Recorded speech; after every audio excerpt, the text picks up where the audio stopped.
Galactic Council chamber buzzed with nervous energy as representatives from 12 major species gathered around the crystalline conference table. Ambassador Zektar of the Vrexian Empire tapped his four-clawed fingers against the smooth surface, creating a rhythmic pattern that echoed through the vast hall. The emergency session had been called after disturbing reports reached the Outer Rim territories. "The humans have expanded again," announced Chancellor Mordak, her voice carrying the weight of centuries. The reptilian leader's scales shifted from green to a warning orange as she spoke. 3 more systems now bear their mark. The Kepler sector, the Vega confluence, and most concerning of all, the edge of Andromeda's space. A collective hiss filled the chamber. The Andromedas were known throughout the galaxy as fierce warriors, yet even they had retreated when humans approached their borders. No shots were fired. No threats were made. The Andromedas simply packed their belongings and left, as if some primal instinct warned them against confrontation. "How is this possible?" questioned Ambassador Thrain, his crystalline body pulsing with confusion. "We have maintained the quarantine for 300 cycles. No ship has entered their territory. No communication has been established.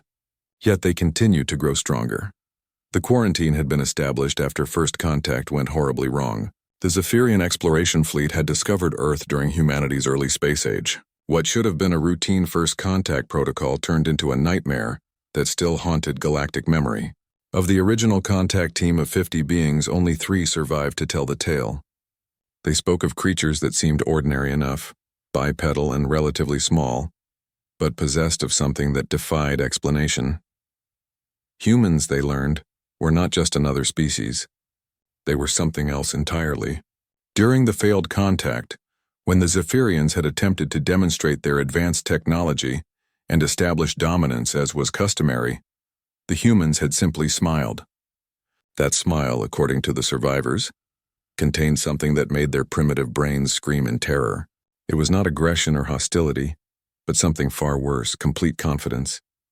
The humans had disabled the Zephyrian vessel without using any visible weapons. They had walked through energy shields as if they were made of paper. When the aliens tried to retreat, they found their ship's systems responding to human commands instead of their own. The 3 survivors were released with a simple message: "Tell your people to leave us alone.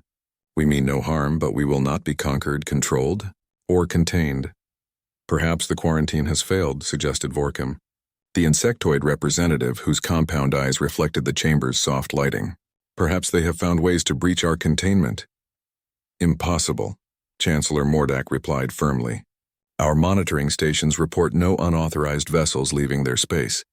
The energy barriers remain intact. The warning beacons function perfectly. Not a single ship has attempted to cross the boundary." This was what terrified the galactic community most. Humans were expanding without leaving their designated space. They were growing stronger, developing new technologies and establishing colonies in systems that the galaxy's best scientists swore were uninhabitable. Yet no human ship had been detected beyond the quarantine zone. "I propose we increase monitoring efforts." Ambassador Zektar finally spoke. "Deploy stealth probes. Gather intelligence. We need to understand what they are doing in there." "And if they detect our surveillance?" asked Chancellor Mordak. The question hung in the air like a toxic cloud. Every being in the chamber knew the answer, though none wanted to speak it aloud. If humans detected galactic surveillance, it would mean the quarantine had been violated from their side. It would mean they had grounds to consider it an act of aggression. "We maintain the barriers," Vorkim declared. "We strengthen them if necessary. The humans must never be allowed to leave their space. The safety of the galaxy depends on it." The meeting continued for hours, but no real solutions emerged. The galaxy's greatest civilizations, beings who had conquered space and time, who had built empires spanning thousands of worlds, found themselves paralyzed by fear of a single species confined to a few dozen solar systems. As the session concluded, each representative returned to their homeworlds with the same nagging worry.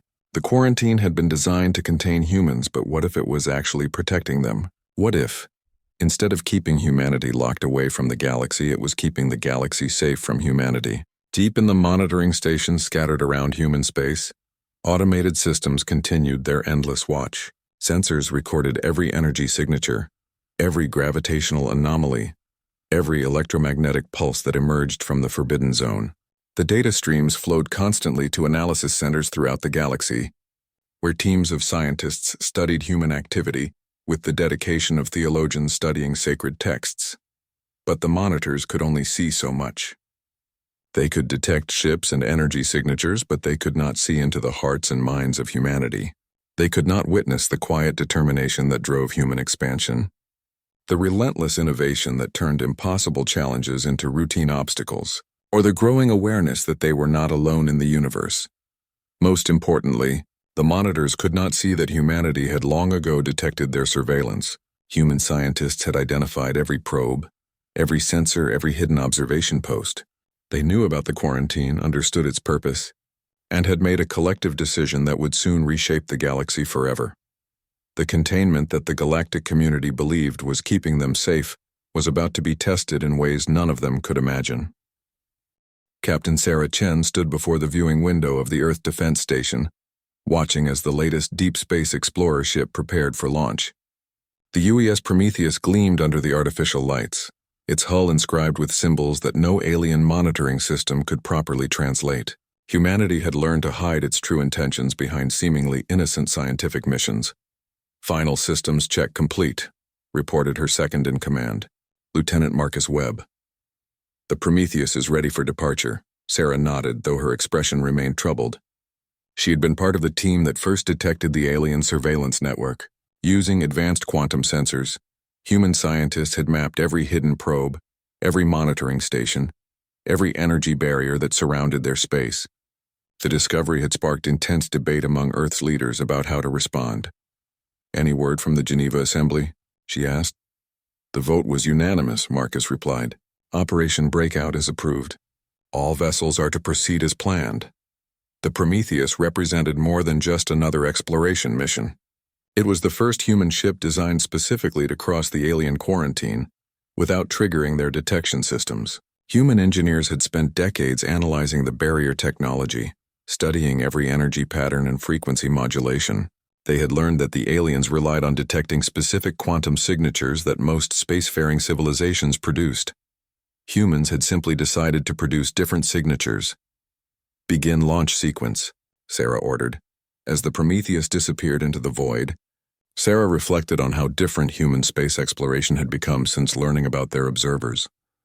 Every colony ship, every mining operation, every research station had been designed with one goal in mind: preparing for the day when humanity would need to defend itself against a hostile galaxy. The aliens thought they were containing a primitive species. In reality, they had given humanity 3 centuries of uninterrupted development time, while providing detailed intelligence about galactic technology through their own surveillance equipment. Every probe that watched human space had unwittingly become a teacher, showing humanity exactly how advanced civilizations operated. Meanwhile, across the galaxy, the first signs of trouble were appearing in the Kepler sector. Trade routes that had operated smoothly for millennia suddenly became unreliable. Ships reported strange energy readings and navigation difficulties. Automated cargo vessels arrived at their destinations with their computers wiped clean, though their cargo remained untouched. Ambassador Zektar received the reports in his private chambers aboard the flagship of the Rexian Imperial Fleet. Each incident seemed minor when viewed individually, but together they painted a disturbing picture. Something was systematically disrupting galactic commerce in regions nowhere near human space. "Sir," his aide interrupted, "we have another report from the Vega confluence. The merchant vessel Bright Fortune has gone missing. Last contact was 18 hours ago." Sektar's claws extended involuntarily.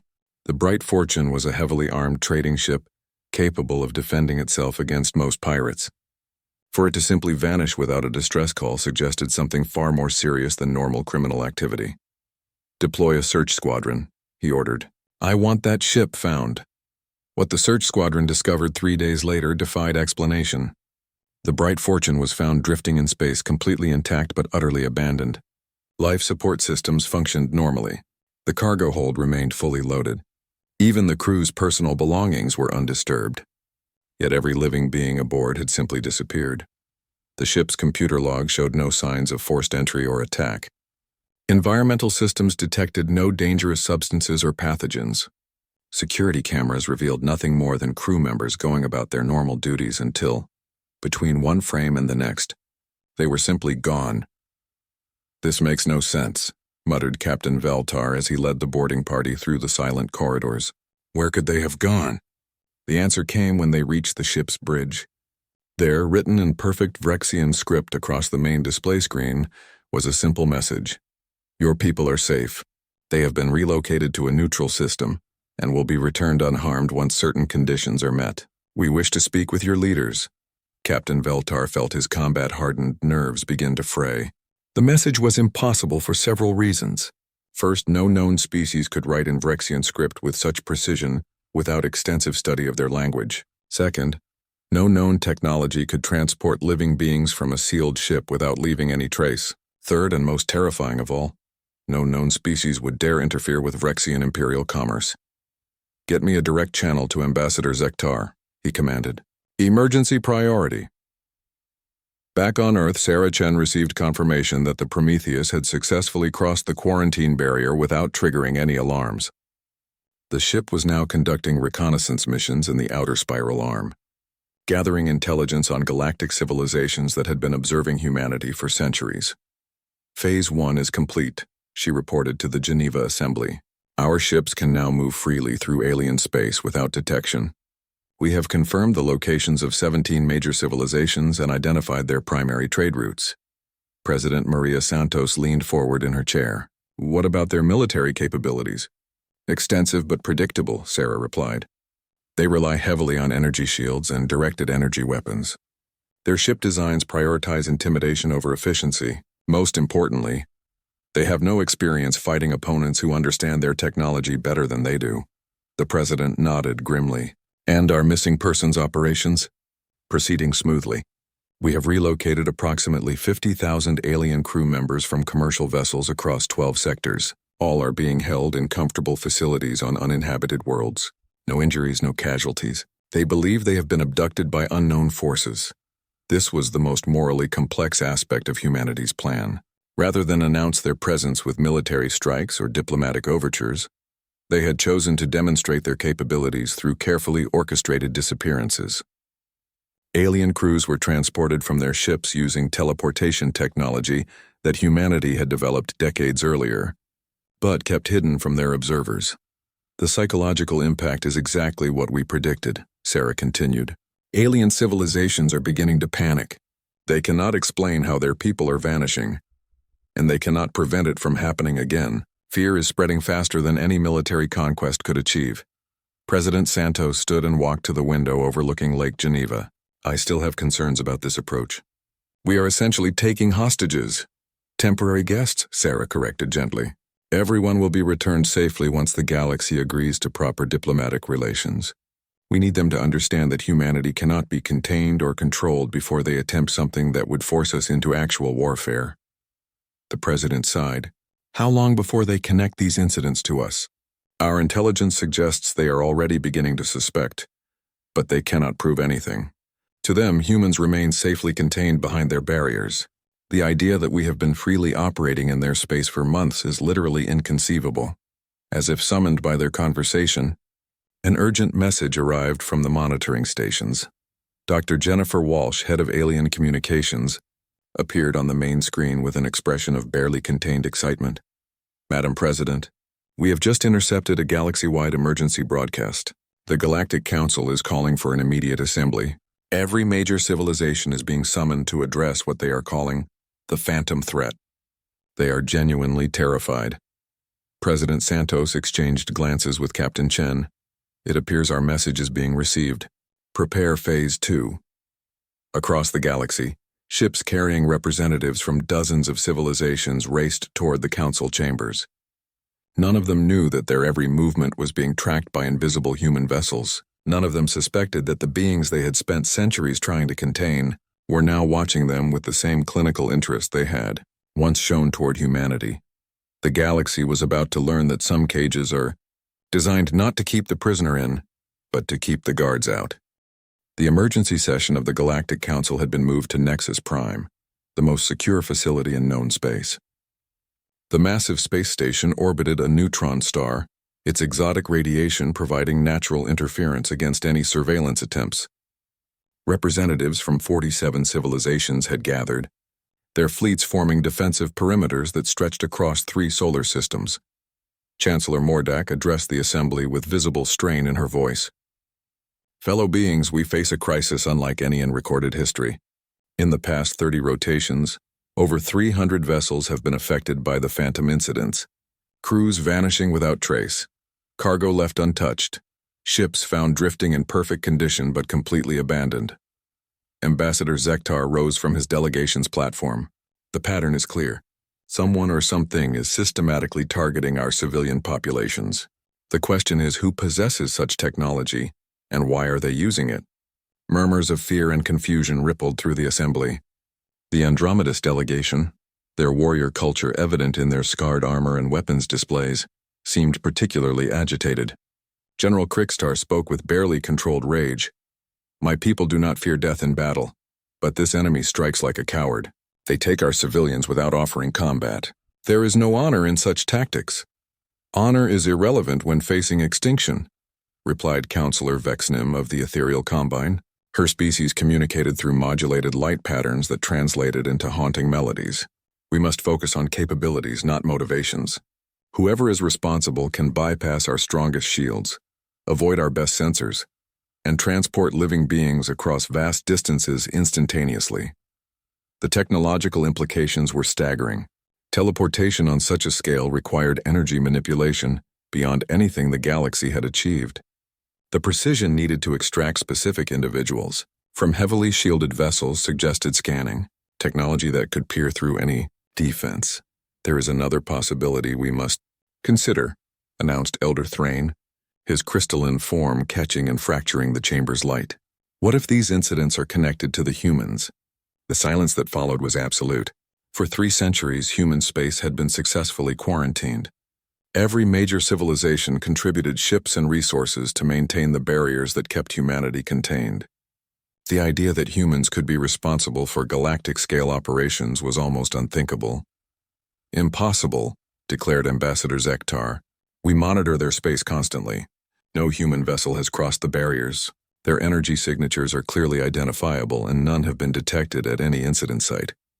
Then perhaps our monitoring is inadequate. Elder Thrain replied calmly. Perhaps we have underestimated what 3 centuries of isolation might produce. Chancellor Mordak activated the chamber's central display, showing a 3-dimensional map of the galaxy. Red markers indicated every phantom incident, creating a pattern that seemed random at first glance.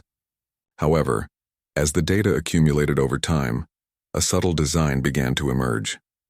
Computer analysis reveals that these incidents form a loose spiral pattern centered on human space, she announced. The attacks began in the outer rim and are slowly working inward toward core systems. The implications hit the assembly like a physical blow. If humans were responsible, then everything they thought they knew about the species was wrong. The containment protocols, the monitoring systems, the entire framework of galactic security had been based on the assumption that humans were technologically inferior and properly isolated. We need proof, demanded General Krikstar. If the humans are responsible, we declare war and settle this matter with honest violence. With what? Asked Counselor Vexnim. Our missing crews represent over 50,000 individuals from dozens of species. If humans can make that many people disappear without a trace, what could they do to our military forces? The question haunted the assembly because it touched on their deepest fear. Every civilization represented in the chamber had built their power through military conquest or technological superiority. The Phantom incident suggested an opponent who operated by completely different rules, someone who could achieve strategic objectives without engaging in traditional warfare. I propose we test the barriers, suggested Ambassador Zektar. Send a probe directly into human space. If they are somehow operating beyond the quarantine, they will respond. And if they destroy the probe? Asked Chancellor Mordak. Then we will have our answer. Unknown to the assembled delegates, their entire conversation was being monitored by human intelligence operatives. The UES Phantom, a stealth vessel using technology decades ahead of galactic standards, maintained position just outside the neutron star's radiation field. Captain Lisa Rodriguez and her crew listened to the debate with professional interest. "They are beginning to understand," reported Lieutenant Commander James Park, the ship's intelligence officer, "but they still think in terms of traditional warfare." Captain Rodriguez nodded. "That's exactly what Command predicted. They cannot conceive of strategic objectives that do not involve conquest or destruction." The Phantom was one of 12 vessels conducting deep space reconnaissance throughout the galaxy. Each ship was equipped with advanced cloaking systems that made them invisible to conventional sensors. More importantly, they carried diplomatic packages that would soon revolutionize galactic politics. "Captain," interrupted Communications Officer Sarah Kim, "we are receiving a priority transmission from Earth. Operation Revelation is approved. We are cleared to proceed with contact protocols." Rodriguez felt a mixture of excitement and apprehension. Humanity's first official contact with the galactic community was about to begin, but not in the way anyone expected. "Open a channel to all vessels in the Nexus Prime system," she ordered. "Full spectrum broadcast, all frequencies, all languages. Channel open, Captain." Rodriguez took a deep breath. "This is Captain Lisa Rodriguez of the United Earthship Phantom, speaking on behalf of humanity and the Terran Republic. We request permission to address the Galactic Council regarding recent incidents throughout your space." The effect on the Council chamber was immediate and catastrophic. Alarm klaxons sounded as defensive systems activated automatically. Energy shields flared to life around the space station, while military vessels scrambled to combat positions. The representatives sat in stunned silence, trying to process what they had just heard. "Impossible," whispered Ambassador Zektar. "The barriers, the monitoring stations, have been known to us for over 2 centuries. Captain Rodriguez continued calmly. "We have been observing your civilizations, studying your cultures, and preparing for this moment. The recent incidents involving missing crews were designed to demonstrate our capabilities without causing harm. All of your people are safe and will be returned once we establish proper diplomatic relations." Chancellor Mordak managed to find her voice. How are you here?" "Our sensors detect nothing." "Your sensors detect what we choose to show them," Rodriguez replied. "Humanity has developed significantly during our isolation. We no longer require your permission to travel among the stars." The truth was even more shocking than the delegates realized. Humanity had not just escaped their containment. They had turned it into an advantage. While galactic civilizations spent their energy on internal conflicts and territorial disputes, humans had focused entirely on technological advancement and strategic planning. "What do you want?" demanded General Krickstar. "To begin again," Captain Rodriguez answered. 3 centuries ago, first contact between our species ended badly. We believe it is time for a second attempt, but this time on equal terms." "Equal terms?" scoffed Ambassador Zektar. "You are one species among dozens. You control a handful of systems while we command thousands." "Numbers are not everything," Rodriguez replied gently. "We control no territory because we need none. We command no fleets because we require none. We have achieved strategic objectives throughout your space without firing a single shot or harming a single being. Perhaps it is time to reconsider what equality means." The council chamber fell silent as the implications sank in. Humanity had demonstrated capabilities that rendered traditional military thinking obsolete. They had operated freely in galactic space for months without detection. Most importantly, they had shown restraint when they could have chosen destruction. "We will consider your request," Chancellor Mordak finally said. "Thank you," Captain Rodriguez replied. "We will await your response. However, we should mention that our ships are now positioned throughout the galaxy. We have been observing your civilizations with the same interest you once showed toward us. Perhaps this experience will help you understand how we felt about being watched." As the transmission ended, the delegates sat in stunned contemplation. The galaxy's balance of power had shifted overnight, and they were only beginning to understand how completely their assumptions had been wrong. The emergency recess lasted 14 hours as various delegations frantically contacted their homeworlds for guidance. Private conferences erupted throughout Nexus Prime as ancient alliances were questioned and new calculations made. The humans had shattered every assumption about galactic security, and the implications were still rippling through political and military structures across dozens of civilizations. Ambassador Zektar paced his delegation's private chamber like a caged predator.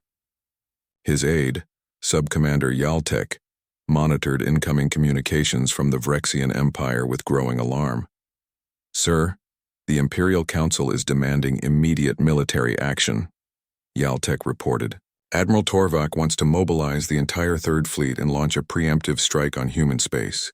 "With what?" Zektar snarled. "If humans can make our people disappear from inside sealed ships, what will conventional weapons accomplish?"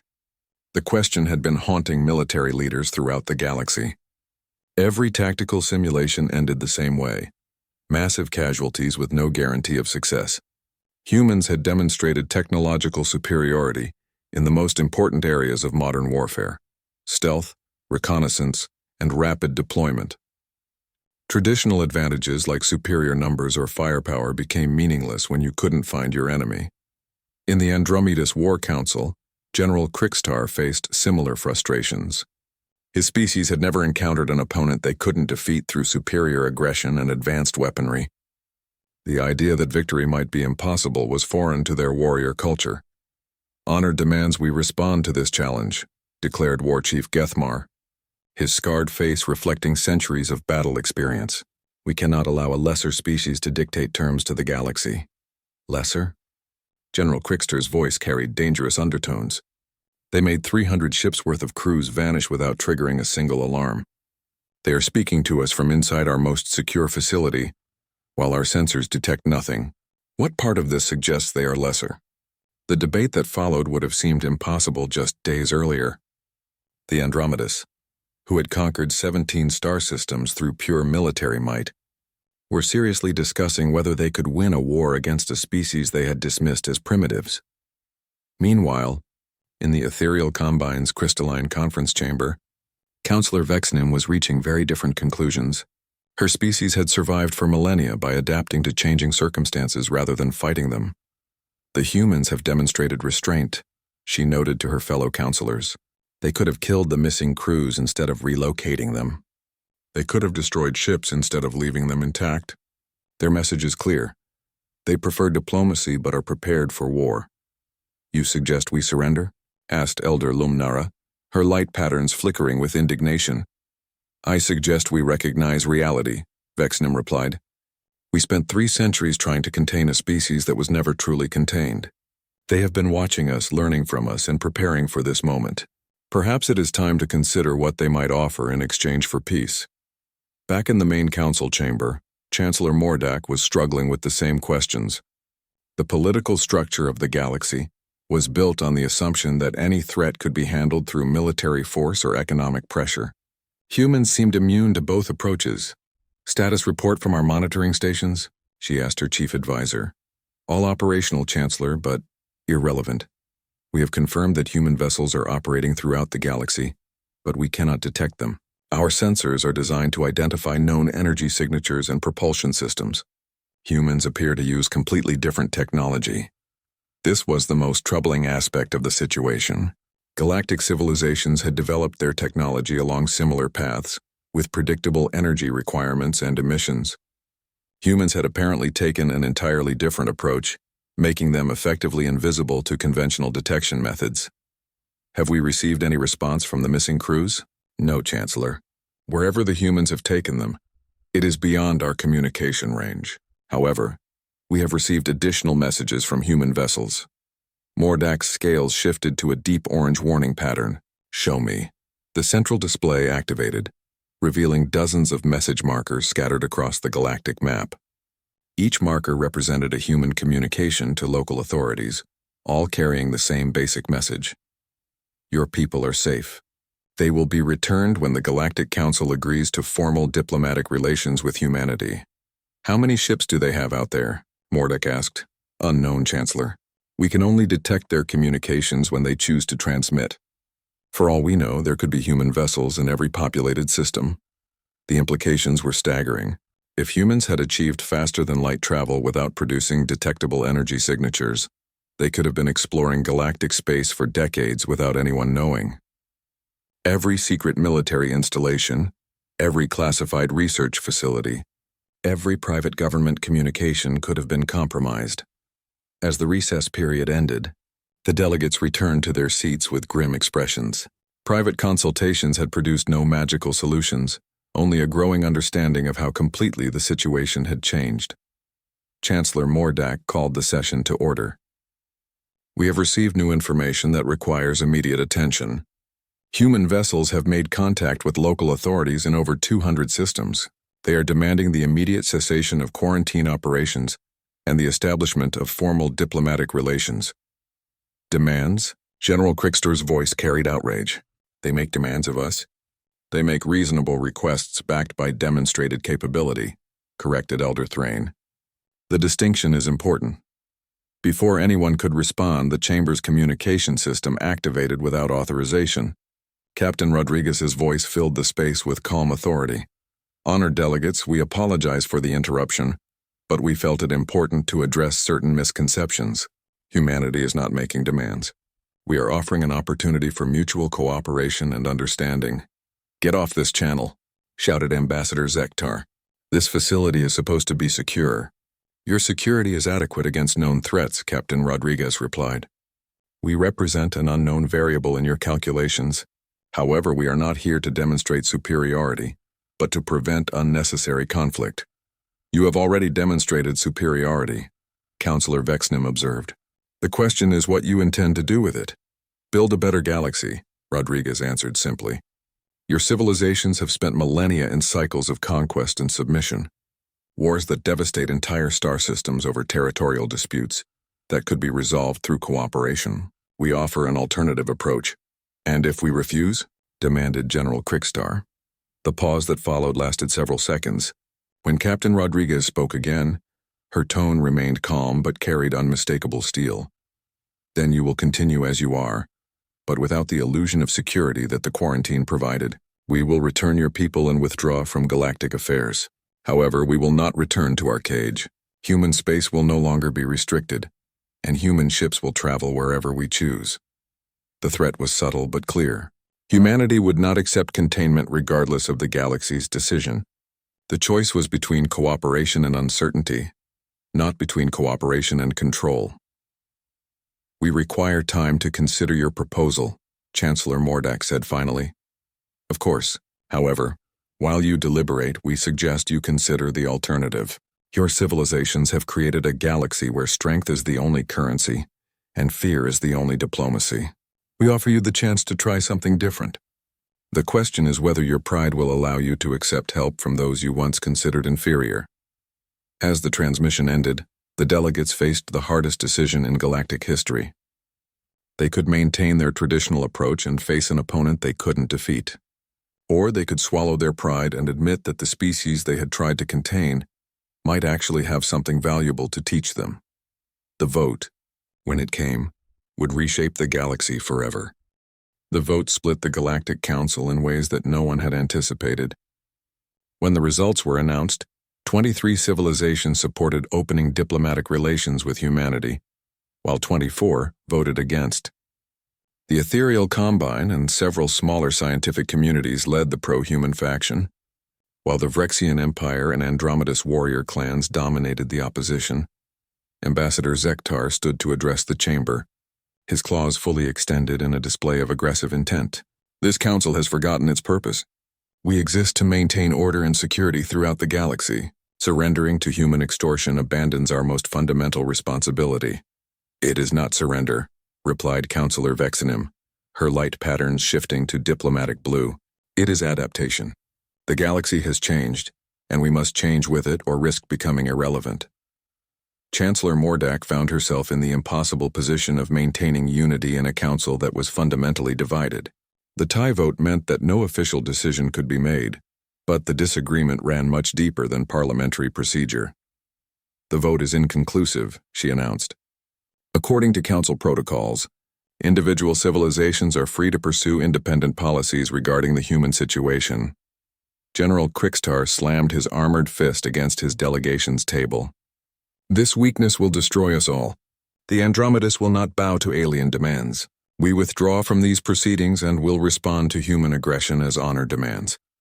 As the Andromedus delegation stormed from the chamber, other military-oriented civilizations began following suit. Within minutes, nearly half the council had dissolved into competing factions, each determined to handle the human situation according to their own cultural imperatives. Captain Rodriguez, still monitoring the proceedings from the UES Phantom, reported the developments to Earth Command with mixed feelings. The Council has fractured as predicted.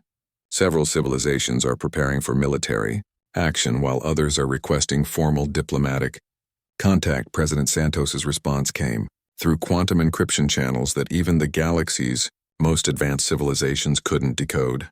How do you assess our position? Strategically sound but politically complicated, Rodriguez replied. We achieved our primary objective of ending the quarantine, but we may have triggered a galactic civil war in the process. This had been humanity's greatest concern during the planning stages.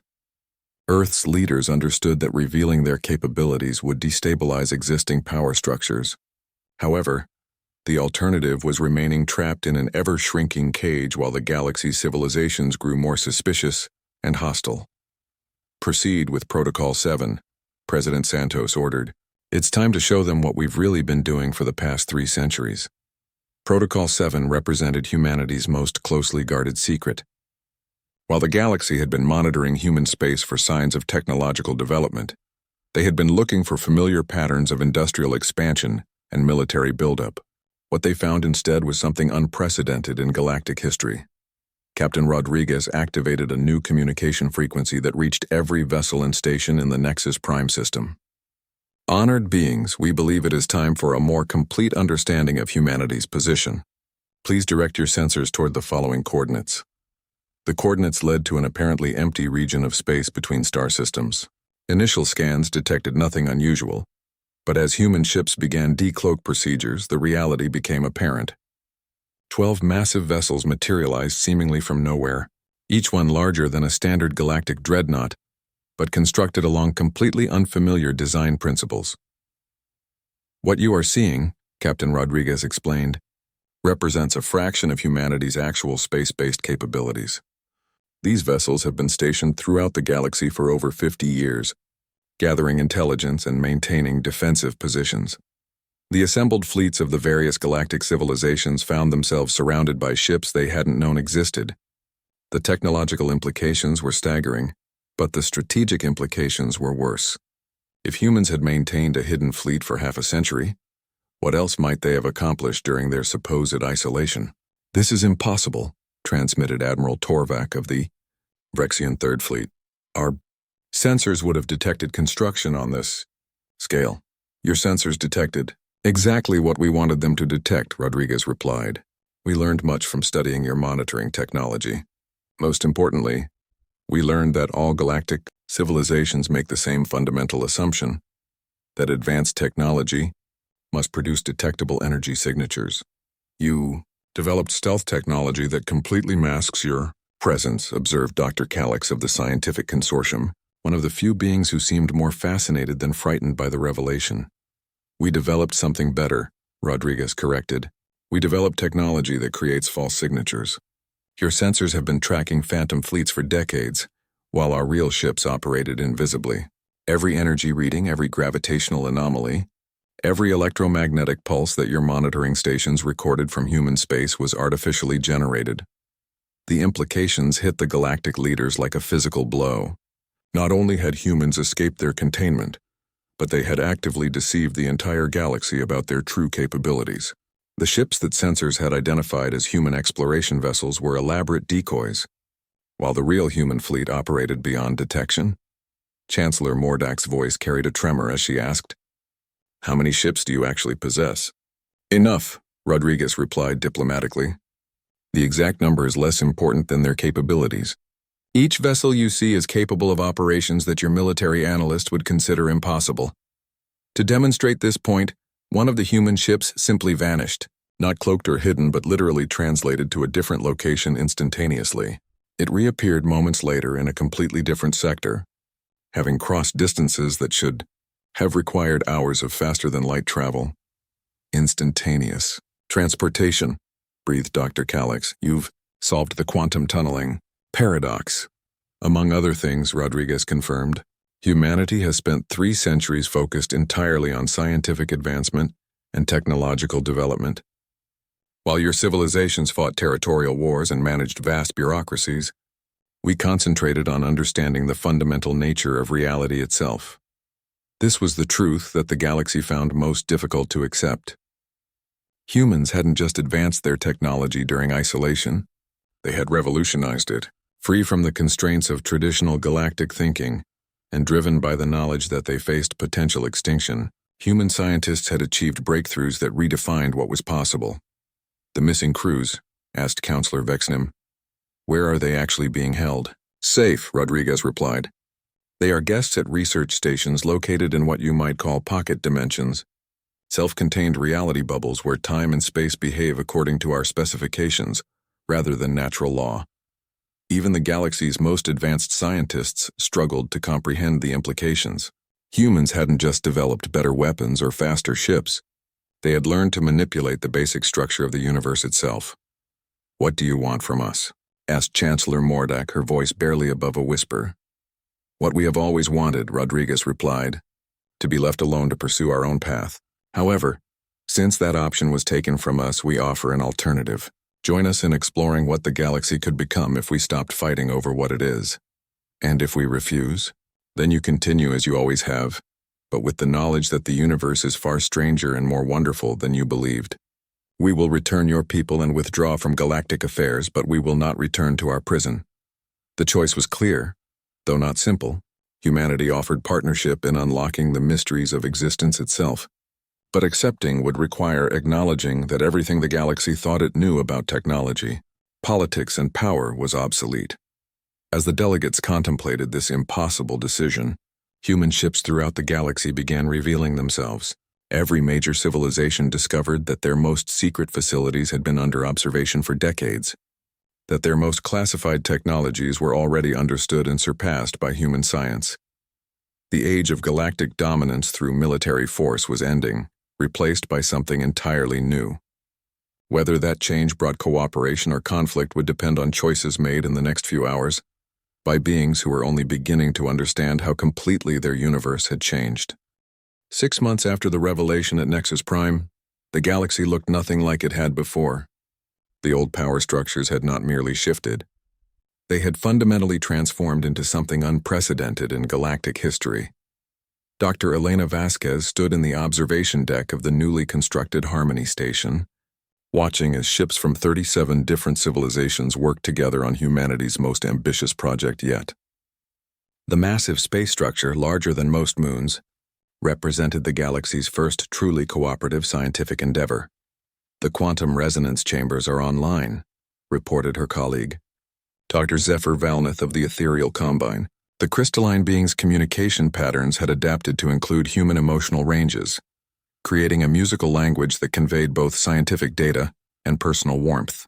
"We should be ready for the first trans-dimensional probe launch within the hour." Elena nodded, still amazed by how naturally different species had learned to work together once the barriers of fear and mistrust were removed. The project they were attempting would have been impossible for any single civilization, requiring the combined knowledge and resources of dozens of worlds. "Any word from the Earth Council about the Andromeda situation?" she asked. Dr. Valnath's light patterns dimmed slightly. "General Quickstar's faction continues to resist integration. They have established a military stronghold in the Outer Rim and declared human space a target zone. This had been the most troubling development since the Council fracture. While most civilizations had chosen to embrace the new reality and explore cooperative possibilities, the Andromedas warrior culture found it impossible to accept that their military supremacy was obsolete. For 6 months, they had been preparing for a war that human leaders desperately wanted to avoid. Dr. Vasquez interrupted the station's communication officer. "We have an incoming transmission from Captain Rodriguez aboard the UES Phantom. Priority Alpha." Elena accepted the communication and Captain Rodriguez's image appeared on the main display.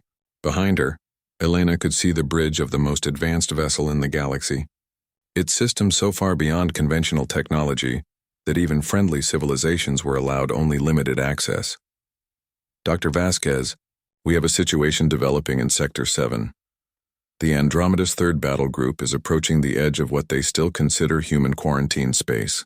General Quickstar is apparently planning to test our defenses personally." Elena felt her stomach tighten. Are they aware that our defensive capabilities extend far beyond their targeting range? We have attempted to communicate this, but their honor code requires direct confrontation. They cannot accept defeat without battle, and they cannot accept that battle is no longer necessary. This represented the philosophical divide that had split the galaxy. Progressive civilizations like the Ethereal Combine and the Scientific Consortium had embraced humanity's approach of advancing beyond traditional conflict. However, warrior cultures found the concept of victory without battle to be incomprehensible. What does Earth Command recommend? Elena asked. Demonstration rather than destruction, Rodriguez replied.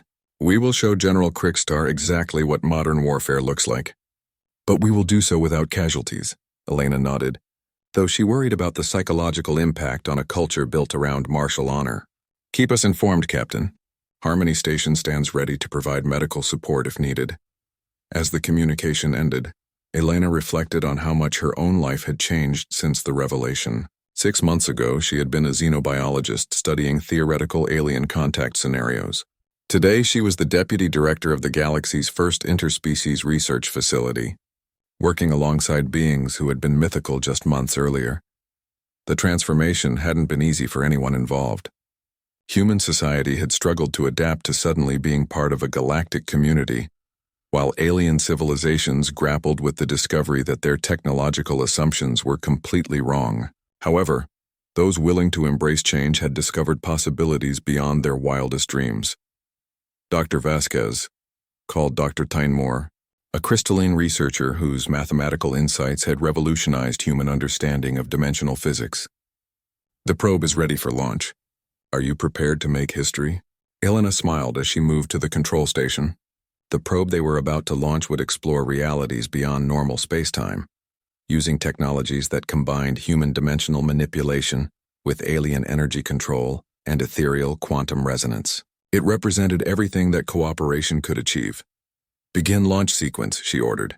Meanwhile, in Sector 7, General Krickstar stood on the bridge of his flagship, staring at the energy barriers that had contained humanity for 3 centuries. His honor guard flanked him, their ceremonial weapons gleaming under the ship's combat lighting. Sir, reported his tactical officer, our sensors detect no human vessels beyond the barrier. Either they are not defending this position, or their stealth technology is absolute. There is no such thing as absolute stealth, Krickstar growled. Every ship leaves some trace. Every weapon produces some signature. We will find them and destroy them in honorable combat. The Andromedas battle group consisted of 12 heavy cruisers and 48 fighters, representing the most advanced military technology their civilization had produced. Against any known opponent, they would have been invincible. However, they were not facing a known opponent. General, his communications officer interrupted. We are receiving a transmission from human vessels. They request that we halt our advance and submit to diplomatic resolution. Where are they transmitting from? Krickstar demanded. Unknown, sir. The signal appears to originate from multiple locations simultaneously. This should have been impossible, but Krickstar's honor code prevented him from retreating in the face of mystery. Ignore their communications. All ships proceed to battle stations. We will teach these humans the meaning of Andromeda's strength. The battle group crossed the quarantine barrier and immediately discovered that human space looked nothing like their intelligence had suggested. Instead of the handful of primitive colonies they expected, they found themselves surrounded by structures that defied understanding. Massive installations hung in space like geometric crystals, connected by streams of energy that seemed to bend space itself. Sir, his tactical officer's voice carried confusion and fear. Our targeting systems cannot lock onto any of the installations. They appear to exist in multiple locations simultaneously. Then we fire blind, Krickstar commanded. All ships open fire. Show these humans the fury of Andromeda's warriors. The entire battle group unleashed its weapons simultaneously. Energy beams that could vaporize asteroids and missiles that could crack planets filled the void with destructive force. For a moment, the darkness of space blazed like a newborn star. When the light faded, every human installation remained exactly as it had been. The weapons fire had simply passed through them as if they weren't there. Impact assessment? Krickstar asked quietly. No damage detected, sir. Our weapons appear to have had no effect whatsoever. Before Krickstar could respond, space around the Andromedas fleet began to change. The stars themselves seemed to shift position as reality reorganized itself according to human will. The battle group found itself floating in what appeared to be a vast chamber, its walls made of swirling galaxies. Captain Rodriguez's voice filled the Andromeda's flagship's bridge, calm and respectful despite the circumstances. "General Krikstar, welcome to human space. We have relocated your fleet to a secure area where we can speak without endangering either of our forces." "Where are we?" Krikstar demanded, his voice strained by the impossibility of what he was experiencing. "Somewhere else," Rodriguez replied diplomatically. "The exact coordinates are less important than the conversation we need to have. Your people seek honorable combat, but combat implies opponents of roughly equal capability. What honor is there in fighting a battle that cannot be won?" Krikstar felt something he had never experienced before: helplessness. His entire fleet had been moved without his permission or understanding. Their weapons were useless. Their sensors provided no useful information. Yet no harm had come to his warriors. "What do you want from us?" he asked finally. "To offer you something better than victory," Rodriguez replied. "Your culture values strength and honor above all else. We respect this. However, we define strength differently than you do. True strength is not the ability to destroy one's enemies, but the wisdom to turn enemies into allies. Speak plainly, human." "Join us," Rodriguez said simply. "Bring your warrior spirit to challenges worthy of it. Instead of fighting other civilizations over territory, help us explore new realities. Instead of conquering worlds, help us discover dimensions where new worlds can be born. We offer you battles against the unknown itself." For the first time in his life, General Krikstar faced a choice that his honor code had never anticipated. He could continue fighting an opponent who refused to be defeated, or he could redefine what victory meant. 6 months later, the first Andromeda's warriors graduated from the Harmony Station's interdimensional exploration program. They had found battles more challenging and victories more meaningful than anything their ancestors could have imagined. Dr. Elena Vasquez watched the graduation,